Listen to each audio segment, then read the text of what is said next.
तो ऑपरेशन देशद्रोही के तहत आज हम आपको वो 21 जासूस, वो 21 नाम बताने वाले हैं और किन किन राज्यों से इनकी गिरफ्तारी हुई है और कैसे ये जासूसी का जो नेक्सस है वो अंदर ही अंदर देश को खोखला कर रहा था, जिस पर अब पुलिस का शिकंजा कसता नजर आ रहा है, ये आपको बताएंगे। सबसे ज्यादा देखिए पंजाब से 7 आरोपी जो है वो गिरफ्तार किए गए हैं। उसके बाद नंबर आता है हरियाणा का, जहां से 5 आरोपियों की गिरफ्तारी जो है वो इस वक्त अब तक हुई है। तो वहीं उत्तर प्रदेश से भी 2 आरोपियों की गिरफ्तारी की जानकारी सामने आई है। तो वहीं देश की राजधानी दिल्ली से 2 आरोपियों को हिरासत में लिया गया है। दिल्ली से आगे बढ़ते हुए राजस्थान की अगर हम बात करें तो वहां से भी 2 आरोपी जासूसी के आरोप में गिरफ्तार किए गए हैं और महाराष्ट्र से 1 आरोपी को और साथ ही साथ हिमाचल प्रदेश और गुजरात से एक आरोपी को गिरफ्तार किया गया है।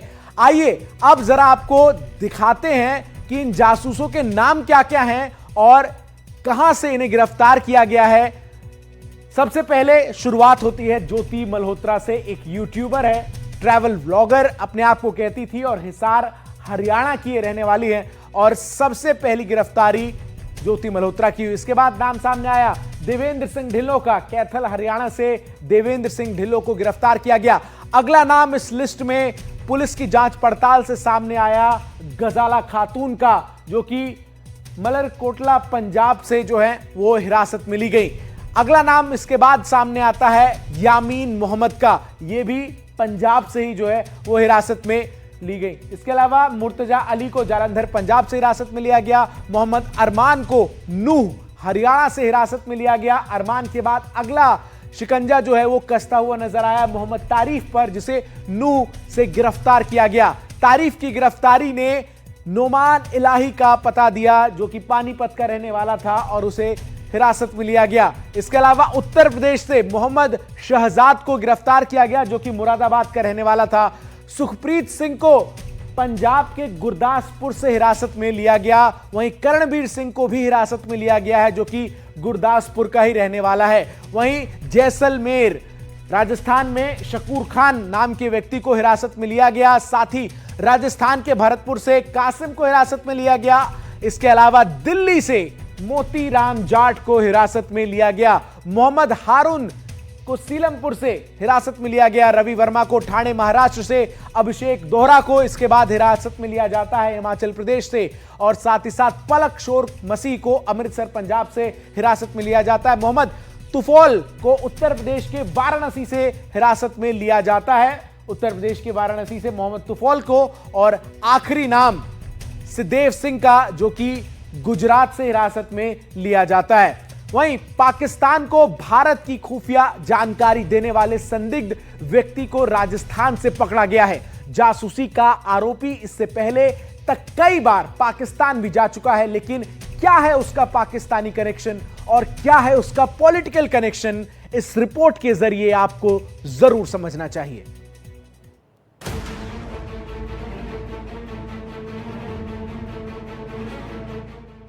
जब भारत की सेना पाकिस्तान को करारा जवाब दे रही थी और ऑपरेशन सिंदूर के जरिए आतंकियों के लॉन्च पैड तबाह कर रही थी, उस वक्त पाकिस्तान को भारत की खुफिया जानकारी देने वाला एक शख्स पकड़ में आया। दरअसल सुरक्षा एजेंसियों ने जैसलमेर से एक सरकारी कर्मचारी को हिरासत में लिया है। शकूर खान नाम का ये शख्स सरकारी क्लर्क है और इसे जासूसी के शक में पकड़ा है। बताया जा रहा है कि शकूर खान 7 बार पाकिस्तान गया, लेकिन आखिर बार यानी 7वीं बार वो बिना किसी को बताए पाकिस्तान चला गया। सुरक्षा एजेंसियां शकूर खान से अब लगातार पूछताछ कर रही हैं। सूत्रों से मिली जानकारी के मुताबिक उसके 2 बैंक अकाउंट को खंगाला जा रहा है। गौर करने वाली बात यह है कि इनमें से एक अकाउंट को हाल ही में बंद किया गया। चौंकाने वाली बात भी सामने आई कि मोबाइल से कुछ डेटा को डिलीट किए जाने का शक भी है, जिसे संदिग्ध माना जा रहा है। एफएसएल की टीम इसकी भी जांच कर रही है। क्या है पूरा मामला? जैसलमेर में हिरासत में संदिग्ध जासूस। सुरक्षा एजेंसियों ने सरकारी क्लर्क को पकड़ा। पाक के लिए जासूसी के शक में पकड़ा। संदिग्ध सरकारी कर्मचारी शकूर खान सालेह मोहम्मद का पर्सनल स्टाफ रहा है। पिछली कांग्रेस सरकार में मंत्री रहे हैं सालेह मोहम्मद। बॉर्डर के पास मंगालिया ढाणी निवासी 7 बार पाकिस्तान जाकर आ चुका है। 6 बार बताकर पाकिस्तान गया था, 7वीं बार पाकिस्तान बताकर नहीं गया। सरकार को सूचना देना जरूरी होता है। अब जरा ये भी जाने कि हिरासत में लिए गए संदिग्ध जासूस का पाकिस्तान कनेक्शन क्या है। ऑपरेशन सिंदूर के बाद पाक जासूसों पर नजर। शकूर खान पर पाक के लिए जासूसी का शक है। पाकिस्तान दूतावास के एक अफसर से संबंध है। आईएसआई संचालकों के साथ समन्वय का संकेत है। मोबाइल डिवाइस में कई पाकिस्तानी नंबर हैं। जांच एजेंसियों को स्पष्टीकरण नहीं दे सका। मोबाइल से डेटा भी डिलीट किया गया। एफएसएल से मोबाइल डेटा रिकवरी की कोशिश है। संदिग्ध जासूस के 2 बैंक अकाउंट मिले। हाल ही में एक बैंक अकाउंट बंद किया गया। सुरक्षा एजेंसियां आरोपी को जयपुर लाई। जासूसी के शक में संदिग्ध से पूछताछ जारी है। यहां यह जानना भी जरूरी है कि शकूर खान के राजनीतिक रिश्ते भी रहे हैं। अशोक गहलोत सरकार में मंत्री रहे सालेह मोहम्मद का पर्सनल स्टाफ भी रह चुका है। शकूर खान के सियासी कनेक्शन। शकूर खान के बड़े सियासी कनेक्शन हैं। सालेह मोहम्मद का पर्सनल स्टाफ रहा है। पिछली कांग्रेस सरकार में मंत्री थे सालेह मोहम्मद। गाजी फकीर के बेटे हैं सालेह मोहम्मद। गाजी फकीर सालेह मोहम्मद से रिश्ते रहे हैं। जैसलमेर में 50 साल किंग मेकर रहे फकीर। 2013 में एसपी पंकज चौधरी ने जांच की थी। आईपीएस ने गाजी फकीर की हिस्ट्री शीट खोली थी। तब पंकज चौधरी का ही तबादला हो गया था। गाजी फकीर की मृत्यु 2021 में हुई थी। गाजी फकीर के वारिस हैं सालेह मोहम्मद। सालेह मोहम्मद के गांव के पास शकूर का घर है। सालेह मोहम्मद पीर पगारों की गद्दी के प्रमुख हैं। पीर पगारों ऑफ पाकिस्तान के प्रतिनिधि हैं। पीर पगारों के लाखों की संख्या में समर्थक हैं। सिंधी मुस्लिम बड़ी संख्या में समर्थक हैं। सरहद पार पाक में भी लाखों फॉलोअर्स हैं। वहीं इस पूरे मामले पर केंद्रीय मंत्री गजेंद्र शेखावत ने कहा है कि पिछली कांग्रेस सरकार में मंत्री रहे सालेह मोहम्मद का पीए रहा व्यक्ति पाकिस्तान के लिए जासूसी के अपराध में हिरासत में लिया गया। उसकी और उसके सभी सूत्रों की जांच कर राष्ट्रीय सुरक्षा से खिलवाड़ करने वालों के खिलाफ कड़ी कार्रवाई होनी चाहिए। निश्चित रूप से चिंता का विषय है और इसकी ठीक से जांच होकर के उनके सारे जितने भी सूत्र उनके साथ में जुड़े हुए हैं उन सब की जांच करते हुए राष्ट्रीय सुरक्षा के साथ में समझौता करने वाले या खिलवाड़ करने वाले लोगों को अपने किए की सजा मिलनी चाहिए। वहीं जासूसी मामले को लेकर पूर्व सीएम अशोक गहलोत ने तो किनारा कर लिया। किसको गिरफ्तार किया है? कोई शकूर खान है जो कि सरकारी कर्मचारी भी है और कांग्रेस के जो मंत्री रहे पिछली सरकार में उनके पीए रह चुके हैं। मुझे जानकारी नहीं है, मैं जानकारी प्राप्त करूंगा फिर मैं बात करूंगा। इसमें ध्यान देने वाली बात यह है कि शकूर खान का गांव गाजी फकीर और सालेह मोहम्मद के गांव से महज 8 किलोमीटर की दूरी पर है। सालेह मोहम्मद फिलहाल पीर पगारों ऑफ पाकिस्तान की गद्दी के भारत में रिप्रेजेंटेटिव भी हैं। पीर पगारों ऐसी संस्था है जिसके हजारों की संख्या में सिंधी मुस्लिम फॉलोअर हैं जो सरहद के उस पार भी रहते हैं। दरअसल ऑपरेशन सिंदूर के बाद सरहद के जिलों में सुरक्षा एजेंसियां लगातार निगरानी कर रही हैं, लेकिन अब सवाल ये है कि आखिर और कितने ऐसे जासूस हैं जो भारत की सीमा में रह करके पाकिस्तान को खुफिया जानकारी पहुंचा रहे हैं। तो ऑपरेशन देशद्रोही के तहत आज एनडीटीवी पाकिस्तानी जासूसी नेटवर्क के हर चेहरे की कहानी आपके सामने रख रहा है। ज्योति मल्होत्रा से शुरुआत करते हैं, जिसकी उम्र 33 साल है। सोशल मीडिया पर ठीक ठाक फैन फॉलोइंग है ज्योति की। इसके अलावा पैसे कमाने के लिए ये सोशल मीडिया का सहारा ले रही थी, ब्लॉगिंग कर रही थी। पाकिस्तान में घूमने और वीडियो बनाने का ज्योति को ऑफर मिला। पाकिस्तान को इस दौरान संवेदनशील जानकारी ज्योति देने लगी, ऐसे आरोप जो है ज्योति पर लगे हैं। अगला नाम आपको बताते हैं, मोहम्मद मुर्तजा अली, उम्र 31 से 35 साल के बीच की है। जालंधर में आलिशान कोठी बनवा रहा था।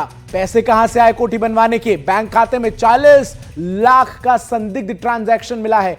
भारतीय न्यूज चैनल्स का अलग एप्लीकेशन बनाया, भारत से जानकारी जुटाकर ये आईएसआई को भेजता था। अगला नाम आइए आपको बताते हैं, अरमान, जिसकी उम्र है 24 साल। तस्वीर इस वक्त आपके स्क्रीन पर है। पाकिस्तान में ये रिश्तेदारी, अब तक 2 बार पाकिस्तान की यात्रा कर चुका है। 2023 से पाकिस्तान उच्चायोग के अधिकारी दानिश से ये संपर्क में था। इसके साथ ही फिलहाल पिता किसी मामले में छत्तीसगढ़ के जेल में बंद है। अगला नाम आइए आपको बताते हैं, गजाला खातून, उम्र है 31 साल। फरवरी 2025 में वीजा के लिए पाकिस्तान उच्चायोग गजाला गई। इसके अलावा आपको बता दें कि जो ये अधिकारी है दानिश, इसकी सबसे सेटिंग जो है वो वहां पर नजर आई। दानिश के संपर्क में आकर जासूसी नेटवर्क से जुड़ती हुई ये नजर आई। दानिश ने जो जासूसी का जाल है वो किस तरीके से बिछाया, इसको भी हम एक्सपोज कर रहे हैं। और पारिवारिक स्थिति को देखकर आसानी से ये नेटवर्क का हिस्सा जो है वो बनी है। 24 साल के नुमान इलाही की ये तस्वीर आप देख रहे हैं। हरियाणा पुलिस की CIA विंग ने नुमान इलाही को गिरफ्तार किया। ISI हैंडलर इकबाल काना के लिए जासूसी का आरोप है नुमान इलाही पर। सेना की गतिविधियों और ट्रेनों की टाइमिंग की जानकारी ये भेजता था। ये खबर सामने आई। पाकिस्तान आने जाने में कोई असुविधा इसे नहीं हुई। अगला नाम यामीन मोहम्मद का है। गजाला के साथ पाकिस्तानी दूतावास ये जा चुका है। एक आरोपी से पूछताछ के बाद इसकी पहचान जो है वो की गई और बाकी एजेंट्स तक पैसे पहुंचाने का काम जो है वो यामीन मोहम्मद किया करता था।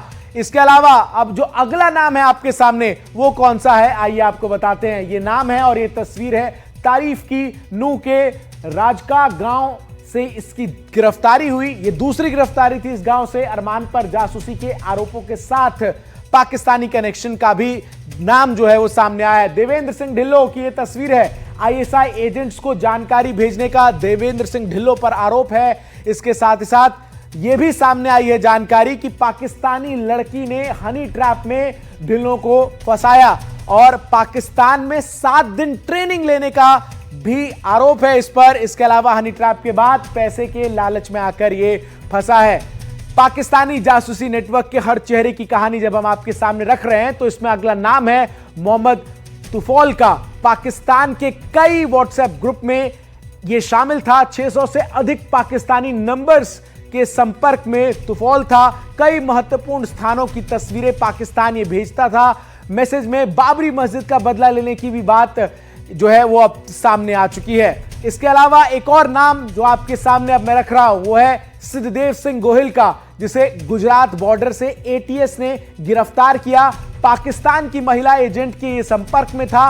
व्हाट्सएप के जरिए संवेदनशील जानकारी साझा किया करता था। गोपनीय फोटोज, वीडियोज जैसे पक्के सबूत इसके फोन से बरामद किए गए हैं।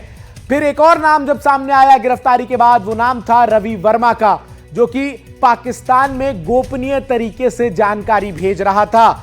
14 वॉरशिप सबमरीन से जुड़ी संवेदनशील जानकारियां इसने पाकिस्तानी खुफिया ऑपरेटिव्स को भेजी। इसके अलावा 2 पाकिस्तानी खुफिया एजेंटों ने हनी ट्रैप भी इसे किया। यह भी जानकारी जो है वो सामने आई है अब तक पुलिस की पूछताछ के दौरान। इसके अलावा जो अगला नाम है वो है, दिल्ली पुलिस ने कासिम को गिरफ्तार किया है। भरतपुर से इसकी गिरफ्तारी हुई है और 90 दिन पाकिस्तान में ये रहकर आया है। ये जानकारी सामने आई। जासूसी की इसने वहां पर ट्रेनिंग ली। ISI को सेना की खुफिया जानकारी देने का भी आरोप लगा है इस पर। भारत से सिम कार्ड पाकिस्तान भेजने का भी काम इसी ने किया है। तो पाकिस्तान किस तरीके से लगातार भारत में जासूसी का जाल बिछाता नजर आया, लेकिन ऑपरेशन सिंदूर के बाद एक एक करके तमाम कड़ियों को जोड़ा गया और इन सभी देशद्रोहियों को अब हिरासत में लेकर पूछताछ किया जा रहा है। और आज ऑपरेशन देशद्रोही के तहत हम उन्हीं नामों का खुलासा जो है वो आपके सामने कर रहे हैं। एक छोटे से ब्रेक का यहां पर वक्त हो गया है।